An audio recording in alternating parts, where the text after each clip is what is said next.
Lorsque l'actualité s'affole, suivez Le Point sur Métropole. Le Point, tous les matins à 8h30, reprise 1h30. Le Point est une courtoisie de MSC Trading et la BNC. Le plan épargne-retraite BNC, une assurance pour votre famille et vos employés. Mesdames, Messieurs, bonjour. Merci de nous rejoindre sur Métropole à l'heure de la rubrique Le Point. Ce matin, notre invité, le directeur général de l'ULCC, comme vous le savez, l'ULCC, c'est l'unité de lutte contre la corruption. Avec lui, bien évidemment, nous allons parler de ce sujet qui est aujourd'hui très à la mode, la corruption.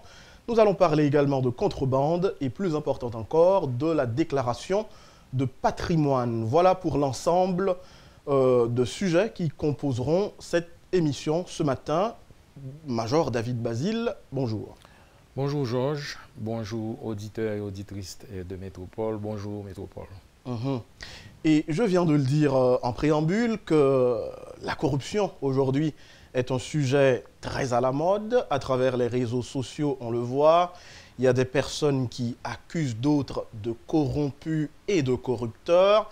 C'est facile aujourd'hui de pointer du doigt un tel ou une telle. Donc, la première question qu'on aimerait aborder avec vous, Major David Basile, est-ce qu'en Haïti, la corruption est juridiquement définie? Est-ce qu'il y a une action en face de laquelle, lorsqu'on se retrouve, l'ULCC, vous, à l'ULCC, vous vous dites que vous ressentez, vous inhalez l'odeur sui generis de la corruption dans cet acte? Et certainement, Georges, il y a un cadre légal qui est défini pour la corruption. Depuis la création de l'ULCC en 2005 et la ratification par le Parlement haïtien des deux conventions, la Convention des Nations Unies sur la corruption ainsi que la Convention de l'OEA sur la corruption, eh bien, il y a eu la ratification de ces deux conventions et la publication de la loi de 2014 et de 2008, pardon, qui définit la corruption. Et dans la loi de 2014, eh bien, les faits de corruption sont relatés et sont, comment je pourrais dire, incriminés. Donc ça veut dire qu'un juge aujourd'hui peut facilement, sur requête de l'ULCC ou bien du commissaire du gouvernement, eh bien, peut statuer juridiquement sur la corruption, parce que les faits de corruption sont définis. Et une idée, donnez-nous une idée de cette définition, même approximative. Si vous voulez prendre la surfacturation, par exemple, aujourd'hui, c'est défini comme fait. Le trafic d'influence, par exemple, c'est des faits de corruption qui sont définis par la loi. Donc, bien entendu, il faut l'expertise quand même de personnes avisées dans ce domaine et pour pouvoir agir en ce sens. C'est ainsi que nous autres, au niveau de l'ULCC, nous avons sorti deux documents. Et avec le support, bien entendu, de l'Union européenne, nous avons sorti un guide pratique et un guide technique. Le guide pratique, c'est à la disposition du grand public. D'ailleurs, on a fait ça en deux langues, en français et en créole. C'est pour permettre aux gens de connaître, pas vrai, les faits de corruption, de comprendre ce qu'est la corruption. Et le guide pratique, c'est surtout adressé aux travailleurs de la justice, aux magistrats, aux juges. Donc, ces deux documents nous permettent vraiment de voir comment on traite vraiment de la corruption à partir de lois haïtiennes. Donc, ça existe, oui. Maintenant, voyons, la mission de l'ULCC, est-ce que l'ULCC a un rôle d'avant-garde ou d'arrière-garde dans la lutte contre la corruption? Les deux. Les deux. Parce que vous ne pouvez pas combattre la corruption en sanctionnant seulement. Il faut aussi prévenir. C'est pourquoi nous avons des séances de formation que nous faisons généralement avec les gens de l'administration publique. On a fait l'année dernière, dès mon arrivée d'ailleurs, on a fait des séances de formation et d'information avec les maires. Parce que vous savez que cette catégorie des collectivités a un statut plus ou moins spécial à l'intérieur de la fonction publique. Donc, nous avons fait des formations avec eux. Nous avons fait des séances de vulgarisation aussi, des documents que nous avons, de la stratégie nationale par exemple. Il y a une stratégie nationale, et qui va prendre fin, et on est en train là de faire l'évaluation pour voir là où on a péché et là où on doit corriger. Donc cette évaluation a été mise en place depuis 2009 et c'était pour 10 ans. Donc ça veut dire qu'on est arrivé à la 9e année. Donc on fait une évaluation maintenant pour lancer la nouvelle stratégie. Et on cherche actuellement des financements parce que c'est des choses qui coûtent. Et pour qu'on ait cette nouvelle stratégie qui est notre guide, si vous voulez, c'est-à-dire notre ligne et notre vecteur et conducteur, n'est-ce pas, dans le comportement que l'ULCC doit observer pendant les 5 prochaines années. Et nous avons fait tout ce travail et ces documents sont en publication. Nous avons notre site Internet et notre site web que l'on peut vérifier aussi. Et en fait, on fait autant que possible, pas vrai, de la vulgarisation. Et nous avons un programme là maintenant pour aller dans les écoles, particulièrement dans les classes humanitaires, pour enseigner même aux enfants, pas vrai, et la corruption, c'est-à-dire comment comprendre la corruption, comment identifier la corruption et comment éviter d'entrer dans la corruption. Parce que souvent, surtout chez les jeunes, ils entrent dans la corruption sans le savoir.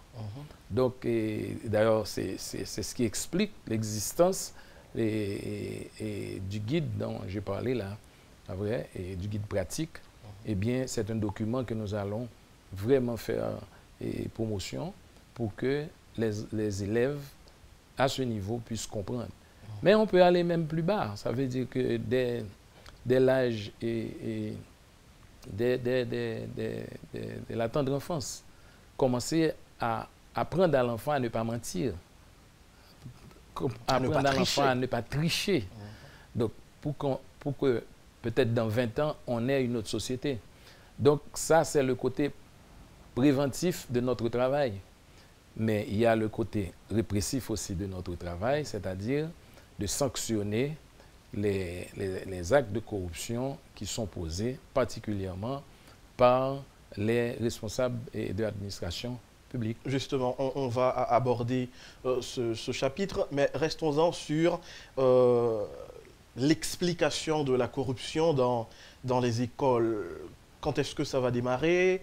Est-ce qu'il y a déjà un chantier mis en place pour y arriver? Et on est en train de finaliser, vous voulez, le programme, le projet. D'ailleurs, on devait avoir quelque chose pendant l'été pour les jeunes.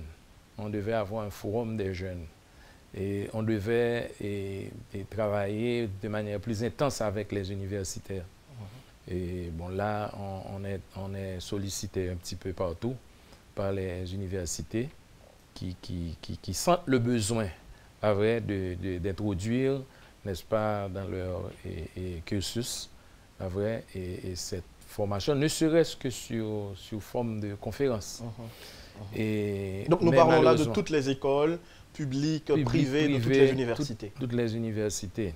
Mais vous convenez avec moi que c'est un grand chantier. Tout à fait. Donc, moi, j'insiste sur cette histoire parce que c'est extrêmement important pour que plus tard, avec l'avancement des choses, que la société ait des citoyens avec un autre comportement. Parce qu'aujourd'hui, vous avez l'impression que, je disais hier à un ami, un brasseur alors pas dans le sens classique du Oui, terme, oui, mais ce que dans nous son vrai appelons- sens. de ce qu'on appelle brasseur ici, et c'est quelqu'un, vous avez l'impression d'important, parce qu'il est assimilé à une espèce de facilitateur. Donc, alors que c'est carrément un voleur, c'est carrément un corrompu. Donc, mais Les racketteurs au niveau des ra- institutions c'est ça, publiques. les racketteurs, c'est les racketteurs, les brasseurs, comme on dit. Et quand vous parlez à la personne sans aucun embâche, la personne vous dit que m'a brassé. Donc, mais cette brasse, et quand vous rentrez à l'intérieur. Non, mais ça se fait dans l'informel. Comment l'ULCC va donc s'y prendre on a des pour agents. arriver à éradiquer tout ça? On a des agents. Je dois vous répéter à nouveau que c'est un vaste chantier. Mais il faut travailler vraiment. Et toute la société. C'est pourquoi moi j'applaudis dès demain ce qui se passe aujourd'hui avec le challenge Petro-Caribé Challenge. C'est extrêmement important. C'est-à-dire, c'est des postures que la société doit observer. Bien entendu, il faut faire très attention. Éviter les excès. Les excès, les scories, il faut les enlever. Mais l'essence même de la chose est correcte. Ça veut dire, et on doit demander des comptes. On doit vraiment travailler pour que la reddition des comptes, les bonnes pratiques, la bonne gouvernance soient, n'est-ce pas, au centre de cette démocratie que nous réclamons tous.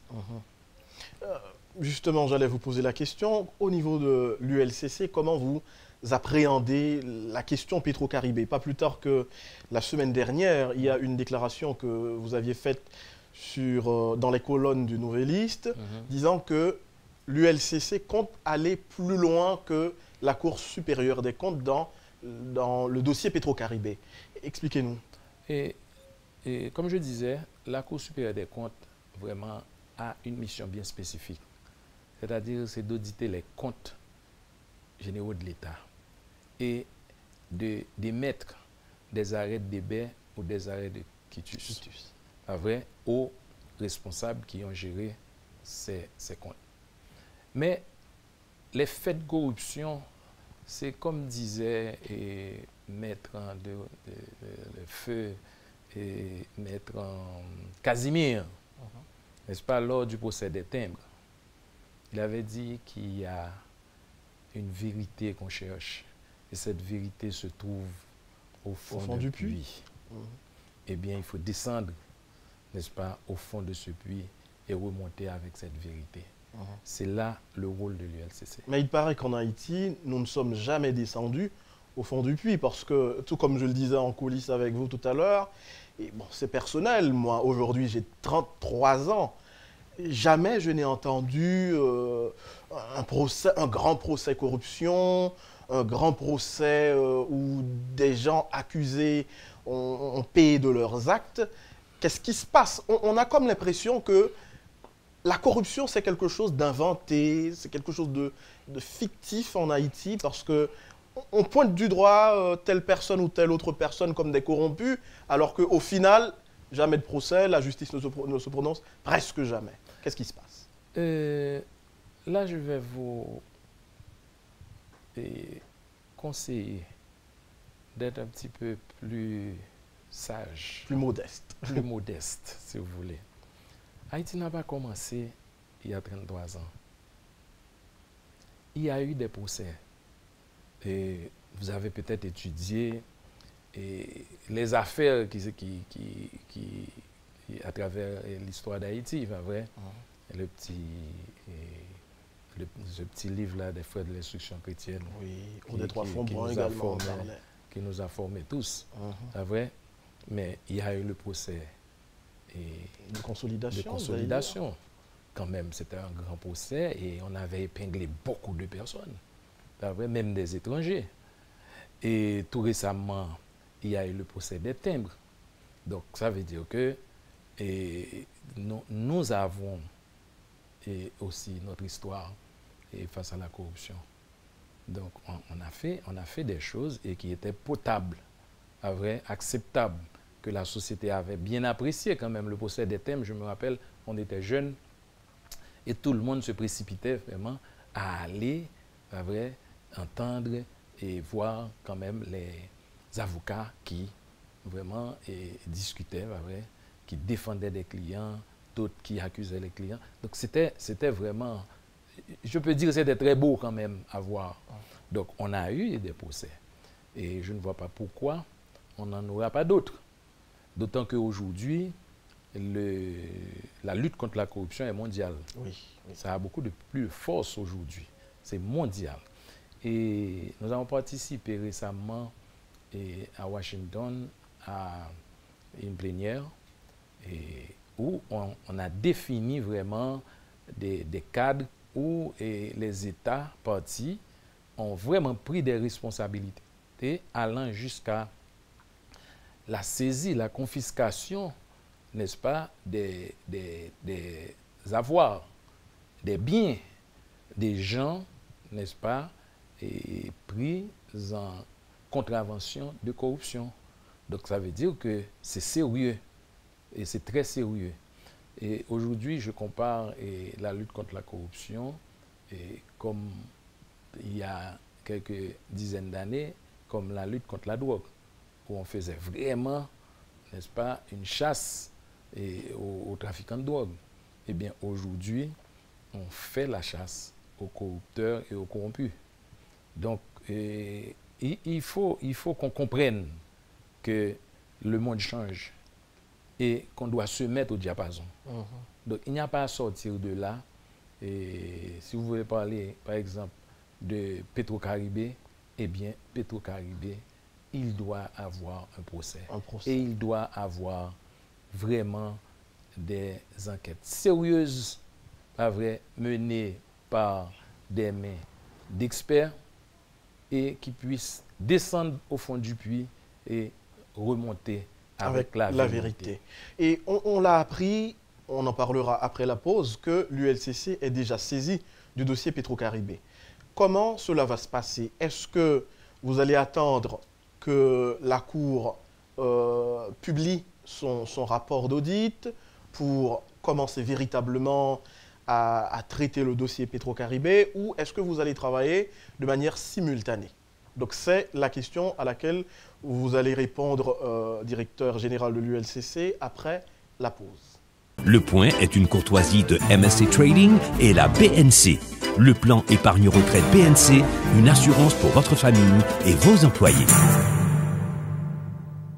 La rubrique Le Point de Radio et Télémétropole, notre invité, le directeur général de l'ULCC. Major David Basile, avant, nous te proposons un tabdil. ULCC déjà a un dossier Petro-Caribé à la main. On parle de saisine. Jeudi a gagné la Cour supérieure des comptes qui travaille sur le dossier. À quel moment ULCC lui-même peut intervenir? Et nous pas fait autosaisine. Ça veut dire que nous pas un dossier à la main nous encore. OK.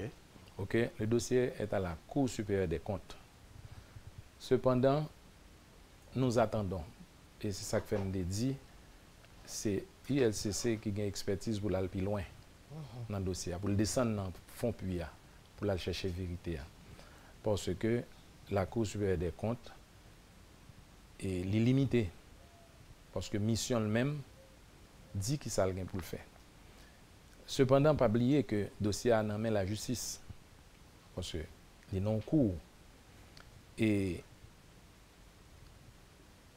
pour le dossier à venir dans l'ULCC, il faut que c'est la justice qui t'a envoyé dans l'ULCC. Par exemple, un juge d'instruction qui a un dossier à l'amène, il doit transférer le dossier à moi, il dit fais enquête ça à moi. Parce que je n'ai pas gagné tout élément pour me trancher. Fais enquête ça à moi. Et le ça, ULCC a rentré dans le dossier et ULCC a fait travail. C'est pas oublier que mission non spécifiquement, c'est de mener des enquêtes. Avoir des informations, chercher les informations, rechercher les informations. Pour le compte de qui? Pour le compte du commissaire du gouvernement, pour le compte de la justice en général. Mais on travaille avec les 18 juridictions du pays, c'est-à-dire les commissaires de gouvernement ou encore, dans ce cas spécifique, Jean Mdoula, avec un juge d'instruction. Donc on travaille pour la justice, mais nous menons les enquêtes administratives, techniques, justement pour verser et à la justice des éléments lui permettant de trancher en fonction des lois et de la conscience des juges. Donc, le travail est clair et simple. Mais étant donné qu'il y avait un pouvoir, pas vrai, et qui a pris le dossier de l'ILCC, qui a mené une tranche d'enquête et qui a soumis... Nous parlons là du Sénat de la République. Du Sénat de la République, qui a soumis ça à la justice, c'est-à-dire à la Cour supérieure des comptes. Donc, nous autres, nous ne pouvons pas intervenir directement dans le dossier. Parce que, comme je disais tantôt, nous ne pouvons pas être en face de l'État. L'État ne veut pas être en télescopage avec l'État.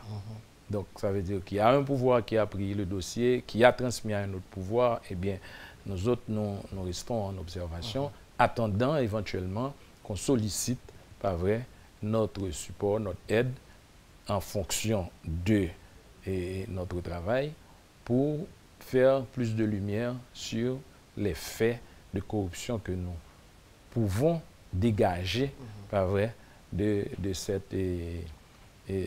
Petro-Caribé. Alors, corrigez-moi si je me trompe, Monsieur Basile.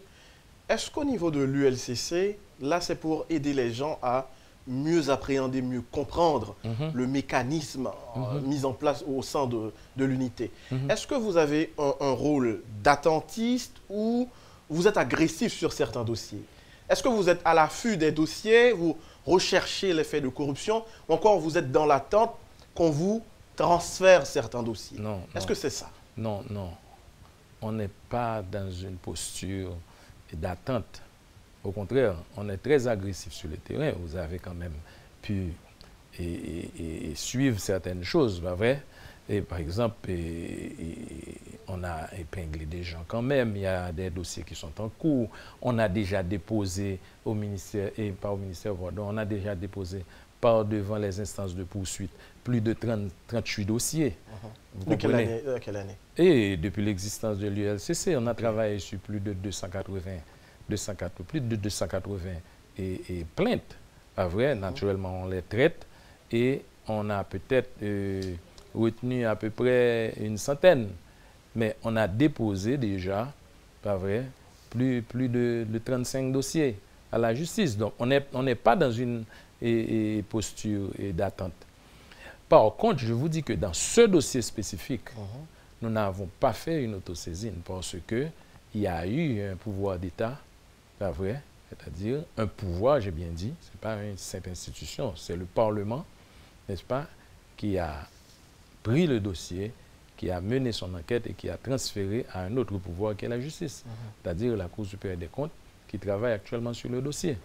Maintenant, pour que l'on rentre dans ce dossier, il faut nécessairement, soit la Cour supérieure des comptes nous demande, n'est-ce pas, certain éclairage sur ce dossier, soit quand on transmet à un juge d'instruction, le juge nous demande d'approfondir. Voilà notre position. On croit comprendre aujourd'hui que l'ULCC fait face à un problème de budget. D'abord, quel est le budget de l'ULCC? Est-ce que vous n'êtes pas un petit peu coincé? Est-ce que vous n'êtes pas limité dans vos actions? On est très limité. Vous comprenez l'ampleur de ce que nous avons à faire, l'ampleur du travail, vrai, vu l'état de la corruption. Et nous sommes une institution très jeune, c'est 13 ans quand même. C'est 13 ans, donc c'est très jeune. Donc nous avons un budget, bon, c'est ce que la République peut nous donner pour l'instant. Nous travaillons avec ce budget, nous faisons ça capable avec lui.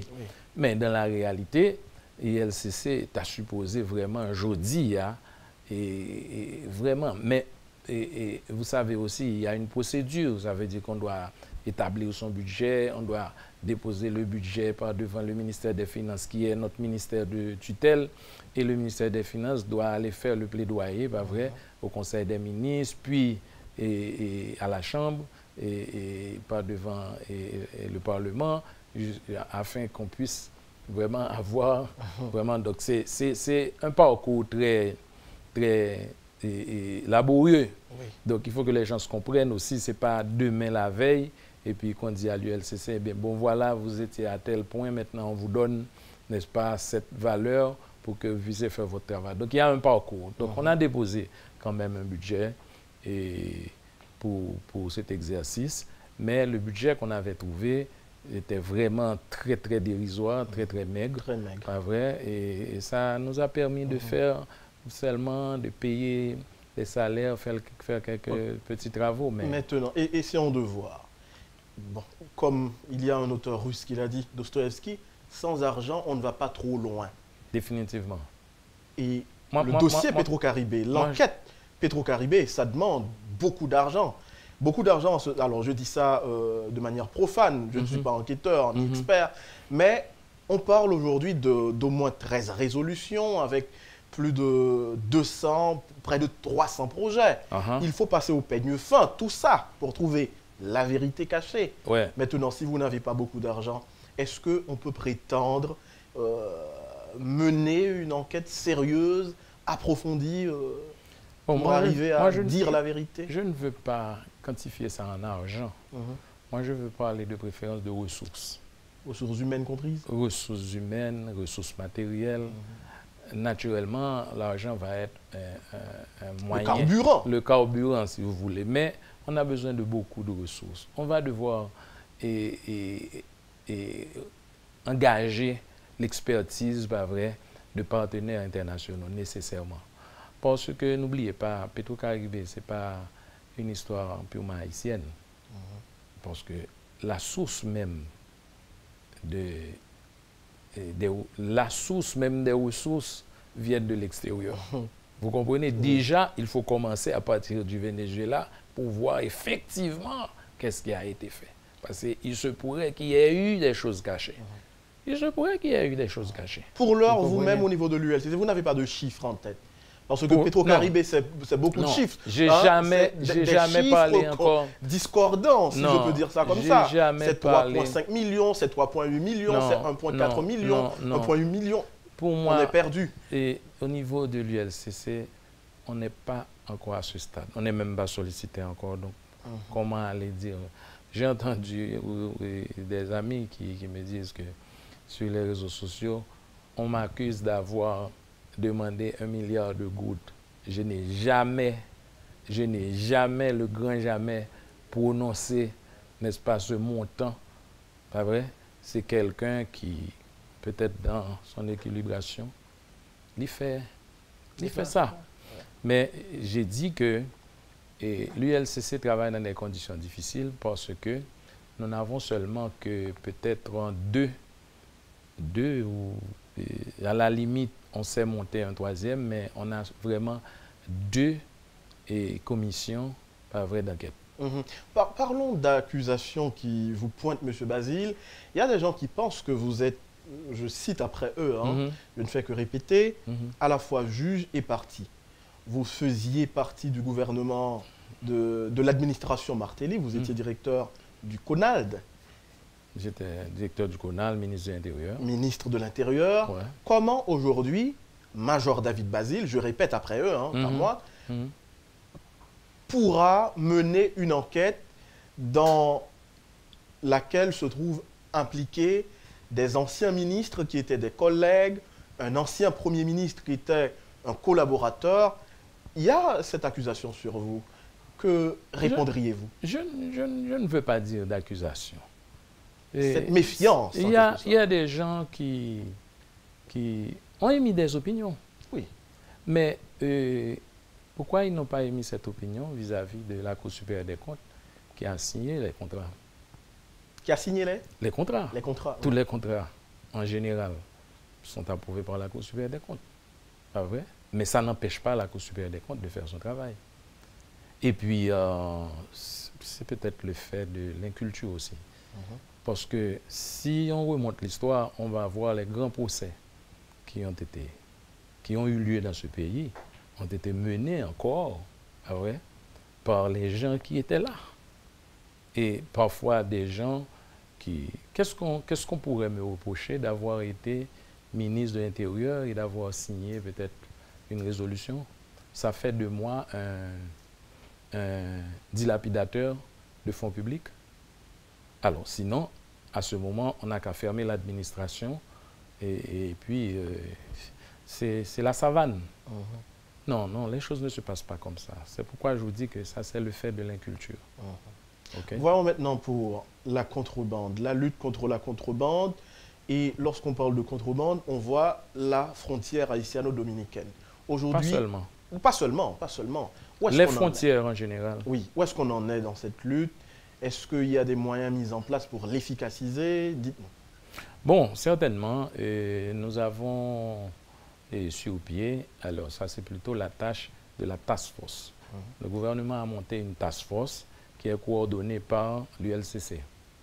D'accord? Et cette task force se réunit chaque semaine et nous prenons des résolutions, des dispositions pour vraiment enrayer ce mal qui tue le pays. C'est un mal qui tue le pays. Et je pense que c'est l'une des choses que peut-être la société a supposé camper d'elle. Parce que toute industrie a fini, pas vrai? Commerce pas bon, parce que ou gagne ça n'a pas une compétition déloyale qui a fait la donne, parce que y a des gens qui prêtent des cob dans la banque, qui prend point cap travail, et puis yon l'autre même, lui même la paye la douane, la paye taxe, la paye tout bagaille, donc il pas qu'à gagner même prix, pas vrai, dans produit lio avec un monde qui lui même rend des facilités et douteuses et qui pratique même commerce là. Donc ça veut dire que un équilibre qui pour établir. Donc task force là travail et il commence par les résultats. Vous songez que nous avons parlé ici là déjà de un bateau que nous avons raisonné. Et un bateau qui, depuis 2 ans, pas jamais payé plus que... C'est au niveau de Miragouane. Au niveau de Miragouane. Qui n'a jamais payé plus que peut-être 3 millions de gouttes. Et nous avons un bateau sans excès, pas vrai, sans forfait. Le bateau a payé 16 millions de gouttes. Donc, on peut comprendre que ça l'État perdu par unité. Quand vous prenez le port de Saint-Marc, par exemple, le port de Saint-Marc réalise à peu près 130 millions de gouttes en moyenne et par mois. Et le port de Saint-Marc fait autant de navires que Miragouane. Ou du moins, Miragouane fait autant de navires que Saint-Marc. Et Miragouane ne réalise pas 25 millions de gouttes. Vous imaginez l'ampleur de la corruption, ce que ça coûte à l'État. Donc, on est obligé d'intervenir à ces choses. Et c'est là aussi qu'il faut comprendre ma position. Je ne suis pas en opposition pour moi-même. Parce que là, je défends l'intérêt de l'État réellement. Donc, il y a l'accusé de tous les mots d'Israël. Alors, tous les mots d'Haïti. D'Haïti. Il ne l'accuse de tous les mots d'Haïti parce que là, on est habitué. Pas vrai? Bah, il pour de vin. Et M. Vigna, avec marchandise, il débarquait, il virait d'oli, il pas payé ou bien il payait très peu. Et qu'aucun bénéfice ça non jour dit monsieur Mbal Moudro qui est souillé. Mais est-ce que dans cette lutte, il y a vraiment des intouchables? Bon, on peut arriver sur yon. Beaucoup arriver sur yon, à la vérité. Beaucoup arriver sur yon. Ma travail, naturellement, on vient de démarrer, il y a peut-être 3 ou 4 mois qu'on vient de démarrer cette entité, la task force. Et les intouchables, on t'a anti-gens et conseiller pour être anti-gens changer de comportement. Il faut voir le pays. Ça veut dire qu'on fait business, pas vrai? Et ou j'en essaye de faciliter, ou bah petit bamba, ou passer, ou bagaille, c'est vrai, a fait pas ou marcher. Mais le cadre général, le cadre global du pays, ou pas regarder l'Italie, et ta misère aujourd'hui, et ta situation, et reste famille, ça veut dire maman, papa, petit, l'école qui a ouvert là, qui baille problème, il y a des gens jusqu'à présent qui sont dans la direction toujours. Donc ça veut dire que je pensais que d'abord, il faut changer de paradigme pour dire, mon cher, c'est vrai qu'on fait ça, mais si je ne paye pas les taxes, je suis délinquant. OK? Ouais, lutte contre la corruption, lutte contre la contrebande, au même titre, au mondial. Et est-ce que la contrebande, au niveau de la frontière, par exemple, nuit à l'économie dominicaine au même niveau que le nuit à l'économie haïtienne? Est-ce qu'il y a des études qui montrent ça comme ça, ou du moins l'économie haïtienne fait plus perte L'économie haïtienne a fait plus. Du fait de la contrebande? Non, certainement, parce que c'est près de 600 millions de gouttes, pardon, 600 millions de dollars qu'on a perdu chaque année. Vous pouvez comprendre, ça veut dire, pour l'économie qui est déjà vraiment très, très, très faible. Et je dirais même une économie anémique, pas vrai? Mais il nuit aussi à la République dominicaine parce que les contrebandiers, ils ont fait des trafics, pas vrai? Côté que, il y a une zone tampon, si vous voulez, entre Haïti et la République dominicaine, sur toute longueur frontière, que nous ne pas réaliser ça qui a passé là-dedans. Les Haïtiens qui vivent sur cette zone, ce n'est pas un lieu parler. Nous parlons là de quelle zone? Et toute la zone frontalière. Ok. Bah vrai, c'est pas un lieu parler. Si moun Haïti, c'est en République dominicaine, ils fait l'école pour eux. Donc, zone ça, vient un mixage, si vous voulez. Une promiscuité et qui facilite certaines choses. Donc, et vous regardez l'autre jour, il y a un problème qui posait, l'armée dominicaine rentrée, et soi-disant. Mais je dois vous dire que l'organe de configuration Belader lui-même, vrai, et dans la zone ça, l'organe une bonne frontière, pas oublier que bon, là nous avons mis intérieur justement, nous avons mis un peu l'accent sur faire bonne frontière là, parce que son bail qui toujours crée problème. Mais l'organe une bonne frontière qui déplace, à un certain moment, ou pas contre sur en Haïti, sur en République dominicaine, et qui ça on série de contrebandiers fait dominicains, ils ont acheté des bagages, ils ont manifesté sur des business en Haïti. Ah, vrai? Et à ce moment, ils ont bénéficié d'exemptions et ils ont refilé les produits sur la République dominicaine. À ce moment, il est nuisible pour l'économie dominicaine. Donc, ça veut dire que c'est un bagage qui nuit les deux pays, mais naturellement beaucoup plus Haïti parce que nous avons moins de structures de contrôle qui est sous frontière là. Et c'est ça que fait n'appeler renforcer avec Task Force là pour nous capables vraiment qui gens nous ca relever niveau. Mais n'oubliez pas, on n'a pas de baguette magique en main et on a de très faibles moyens. OK? Donc c'est petit à petit que n'a construit ça n'a construit mais il commence par les résultats. Il vraiment commencé par les résultats côté que vraiment jodi a et contrebandiers ont des gens plus sur la pointe des pieds. Parce qu'ils savent que à n'importe quel moment ou ka mettre main sur eux et a sanctionné. Justement, c'est une question que je poser dans ce sens ça et on nous était dans une démarche prospective. Imaginons que vous étiez dans poste tout jusqu'à la fin du quinquennat de Jovenel Moïse. À quel niveau vous les mettez contre Bandelan au niveau de la frontière là, parce que vous parlez de 6 millions. Environ 600 millions de dollars l'an. Environ. Entre 5 et 600 millions de dollars. Ok, voilà. À quel niveau David Basile, directeur général de l'ULCC, voulait mettre? Écoutez, si on pourrait atteindre... À ça qu'on dit mettre, on ne peut pas éradiquer. Ah, voilà. Si on pouvait atteindre l'éradication complète, oui, c'est l'idéal. C'est l'idéal. Mais quand même, on va essayer, tant que soit peu, selon les moyens aussi, parce que ça demande aussi des débours. Mais on va s'efforcer, pas vrai, au niveau de la task force, de faire le mieux possible. Pas qu'à chiffrer le barreau là qu'on y a, mais parce qu'on vient de commencer, comme je vous dis, on va essayer de regarder dans 6 mois ce que ça donne. À ce moment, on peut faire des projections pour dire, bon, si dans 6 mois on a réalisé ça, eh bien dans une année, voilà ce qu'on peut offrir. D'accord? J'ai l'impression ce matin de recevoir un boxeur, parce qu'on fait un pile lutte là, lutte contre la corruption, lutte contre la contrebande. Et il y a une lutte assez sérieuse aussi, tout aussi sérieuse que les deux autres, la lutte pour la déclaration de patrimoine. Assemblée au sein de l'administration publique, les gens ne veulent pas trop déclarer leur patrimoine. Qu'est-ce qui se passe? Bon, c'est un peu partout. C'est un peu partout à travers le monde. C'est vrai? Oui. Les fonctionnaires n'aiment pas, les agents publics n'aiment pas vraiment, enfin, personne n'aime pas mettre ses avoirs, pas vrai? Au grand jour. Au grand jour. Donc, je comprends ça, d'autant que nous n'avons pas eu dans le temps l'habitude vraiment de faire les déclarations, pour toutes sortes de raisons.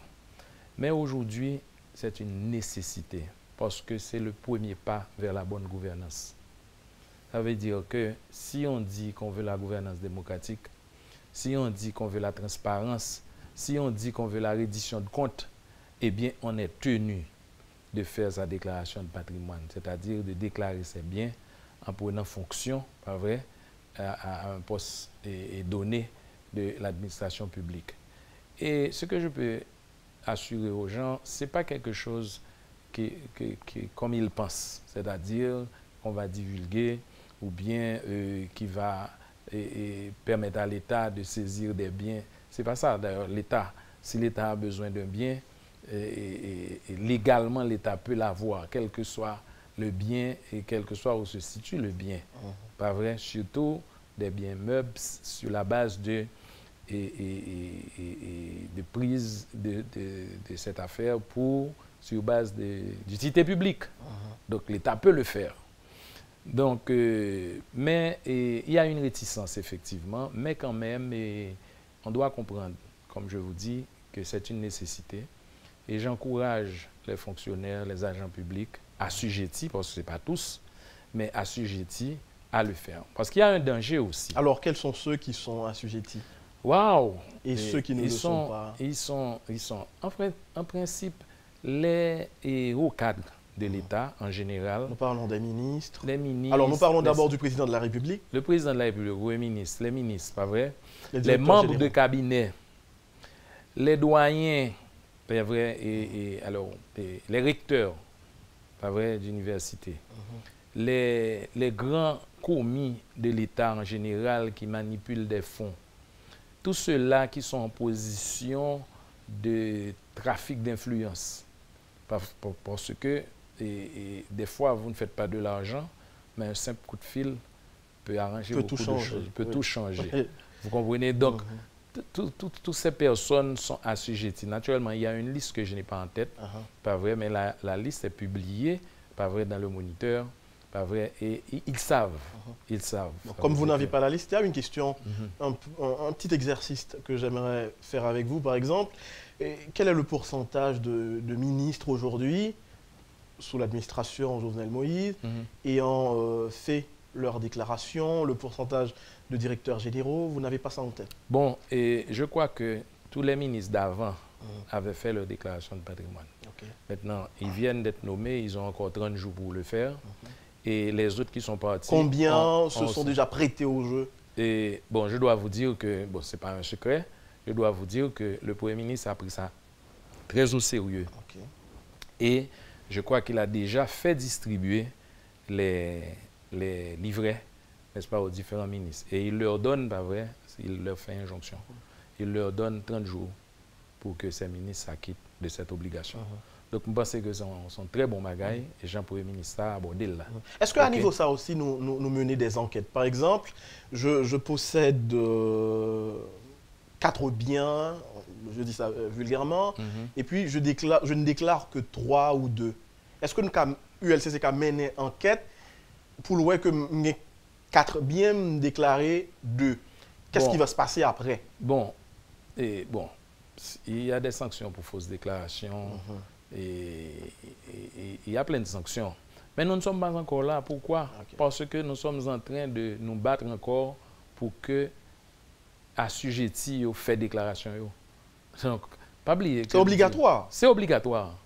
C'est obligatoire. Mais nous avons qu'on y a pour faire déclaration.